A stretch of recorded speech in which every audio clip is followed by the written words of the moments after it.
Assalamualaikum, halo teman-teman semua. Kita berjumpa lagi di channel Hobby Tech Creation.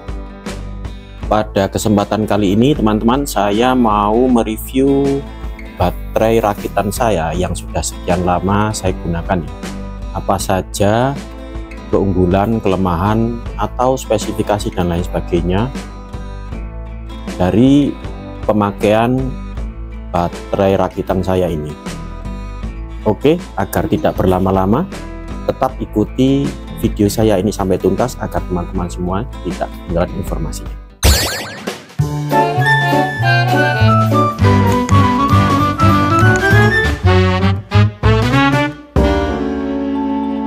Oke teman-teman, baterai rakitan saya ini selesai saya rakit dan mulai saya gunakan itu kira-kira, kalau melihat tayangan yang pernah saya tayangkan ya, video yang pernah saya tayangkan itu di 30 September tahun 2022. Artinya sampai sekarang kalau dihitung secara bulan itu kurang lebih sudah 22 bulan atau 2 tahun kurang 2 bulan teman-teman. Selama kurun waktu hampir 2 tahun ini, apakah ini baik-baik saja atau tidak mengalami kendala-kendala? Tentu saja ada beberapa kendala ya, terutama akhir-akhir ini teman. Tapi sebelum masuk ke kendala yang saya hadapi, saya akan ulas speknya dulu ya.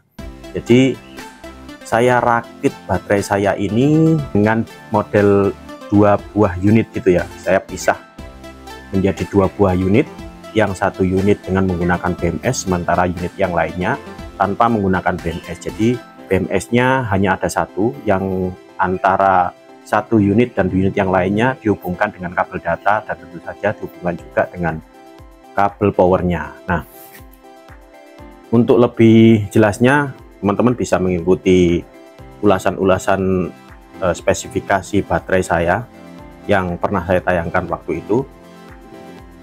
Kenapa saya membuat baterai ini menjadi 2 unit atau saya pisah gitu ya, separuh-separuh, karena memang kondisi ruang yang tersedia seperti demikian teman-teman. Jadi ada 2 buah ruang, yang satu agak ke bawah kayak bertingkat gitu ya, dan itu saya berusaha menggunakan ruang yang ada semaksimal mungkin tanpa merubah ruang itu. Jadi teman-teman, beberapa teman yang lainnya mengganti baterainya atau baterai motor listriknya itu dengan merubah tempat atau ruang untuk baterainya, namun saya berusaha tidak merubah hal itu. Makanya desain dari baterainya inilah yang saya sesuaikan agar bisa masuk ke dalam ruang yang tersedia.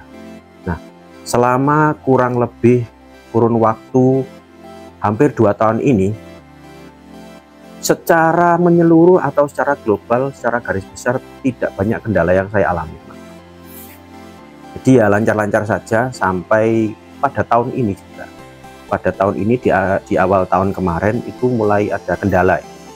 Kendalanya nggak tahu kenapa tiba-tiba hanya dipakai 100 meter itu sudah mati. Ini tentu sudah pernah saya ulas sebelumnya, sampai akhirnya baterainya ini mengalami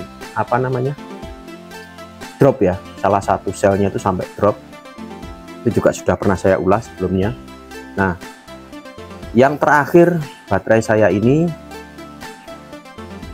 saya ganti BMS-nya dari BMS Dali menjadi BMS Jikong.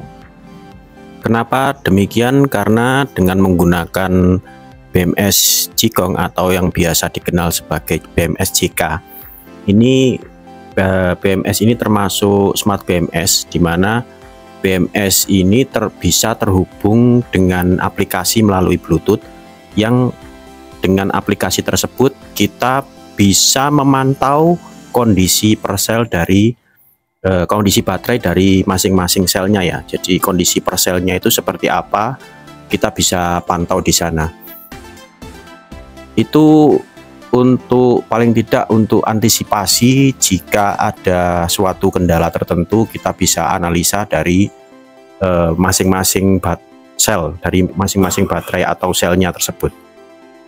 Catatan yang penting yang perlu digarisbawahi dari perakitan baterai yang saya lakukan ini adalah berkaitan dengan hasil kapasitas realnya setelah dirakit ya. Jadi secara teori kapasitas itu kan dihasilkan dari penjumlahan masing-masing baterai atau masing-masing sel yang diparalel. Secara teori demikian. Namun realitanya, kenyataannya, setelah saya menggunakan perhitungan-perhitungan dan tertentu, saya berusaha semaksimal mungkin untuk membuat kapasitasnya ini menjadi seimbang atau paling tidak mendekati seimbang. Tapi kenyataannya ketika telah dirakit dan dites itu tidak seperti yang saya harapkan, teman-teman. Jadi banyak hal yang mempengaruhi hal itu ya. Seperti halnya ini, kita kan tahu ya bahwa baterai yang saya rakit ini terdiri dari baterai silinder yang berkapasitas 6000, namun secara real kapasitasnya berkisar antara 5000, di atas 5000 ya, 4800 sampai 5900 lah. Tidak ada yang sampai 6000 ya, bisa dikatakan nggak ada lah ya, naik turun sekian kan ya.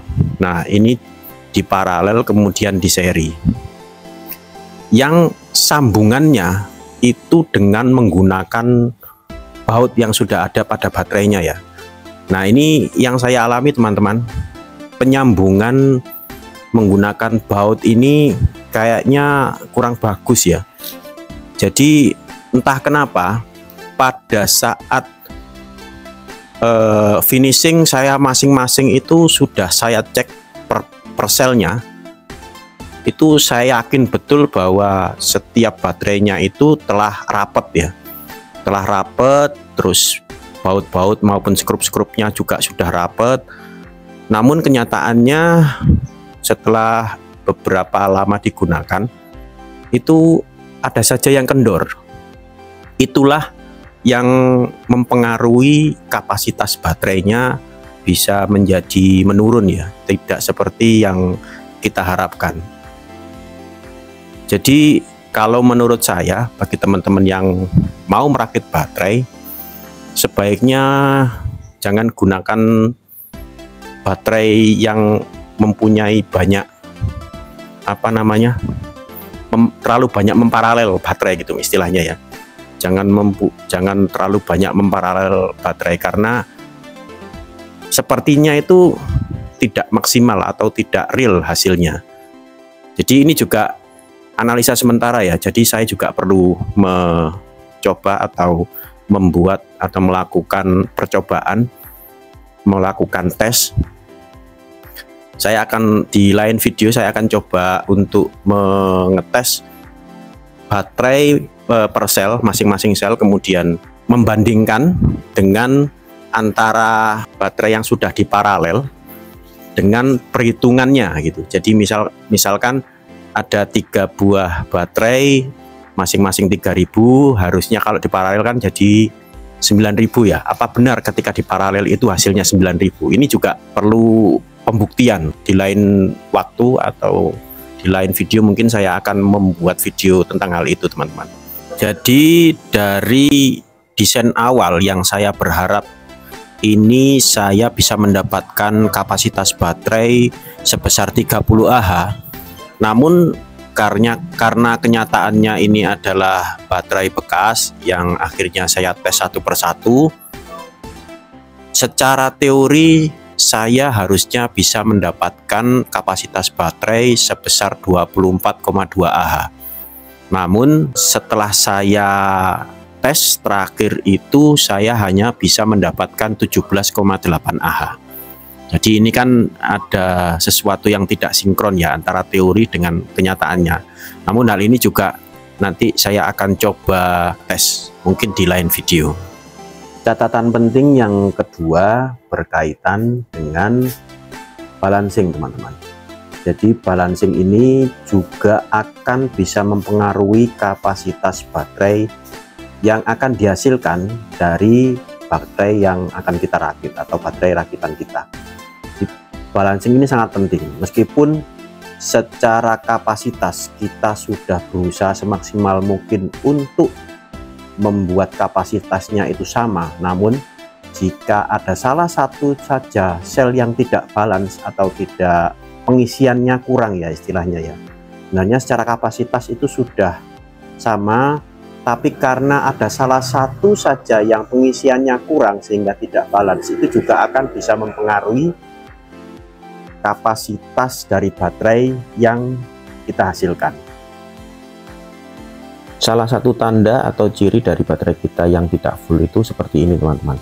Jika kita cas baterai kita dan pada saat kondisi full, maka yang terjadi itu nyala mati nyala mati nyala mati seperti ini. Apa yang terjadi? Ini sebenarnya baterai kita ini belum full, tapi hanya ada satu sel saja yang sudah full.